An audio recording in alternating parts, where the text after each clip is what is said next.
years and years later, when I was at the sheriff's office, I went into his house and he's got his own back. and I said, oh yeah, won't tell you, we got some nice furniture. He said, what are you doing? I said, we're going to sell it all. You haven't paid so-and-so in the district court. Oh, you can't do that. And I nearly said, watch me. And I can move wood as well, but I thought I better. And he was, and his wife, remember? She used to employ housekeepers. Joan Griffiths, remember Joan Griffiths who died? She said that she needed somebody to clean her house. So Joan Griffiths said, don't know why, because they were never hard up, I'll do it for you. She said, oh okay, but there's one thing, I expect you to get down on your hands and knees and scrub my floors. And Joe said, no thanks. 20 people. I think I was there. But one of Semkin's sons really Mark went off the road. Yeah, he. Stephen knew him. But he was I mean, he wasn't a bad bloke, but you work all day in the bloody blazing sun, moving hardwood. I mean, you just had to pick it up. There wasn't any other way. And then, you know, a couple of pints of beer. I don't know.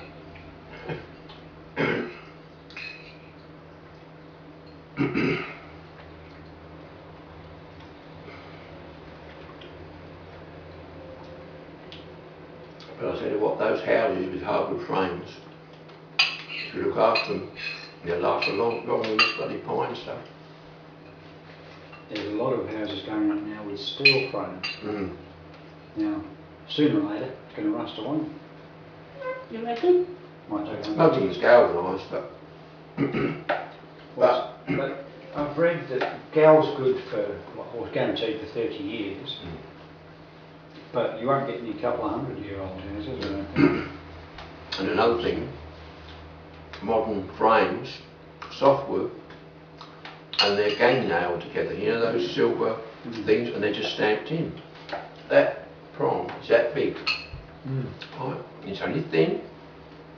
50 years time. If they're in there, they're steel as well.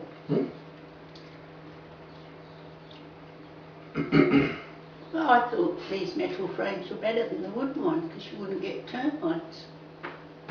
Well, they probably are in the short term, but we live in a short-term society. If the galvanising is done properly and not flashed in, it's like plating. I mean, people today don't even realise chrome plating. You look at old cars, old Fords, old things like that. Now the radiator, beautifully polished thing. Chromium plate, first of all, was copper plated, then nickel, then chrome. And 100 years later, they're perfectly all right. Chromium now, if it is chromium, it just flashed on. You know, they put a negative on and a positive on the other and put through a bath and that's it, then it's buffed up and things like that. But the old ones, they're there forever. On my old Ford, I was missing a chrome strip off the front of the bonnet, and when I had it done up, the blokes that did it up, they put one on, but it's just a strip of sticky plastic. Plastic, yeah. See, that's another thing, plastic. A lot of plastic is good stuff, but a lot of it isn't UV stabilised. You leave it out in the sun. I mean, which was it, Holden's or Ford's a few years ago, all their red tail lights went clear.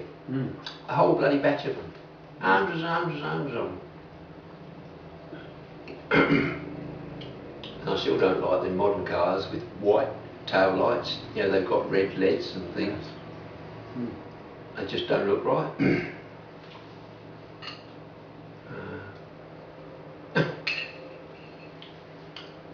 I have to show you this video of this drag racing that I recorded on the weekend. It's up in Queensland, where cars, well, the dragsters are developing thousands of horsepower for a few seconds. Well, my car puts out 388 horsepower, and the Bugatti Veyron is rated at 1,000. These put out 8,000 horsepower.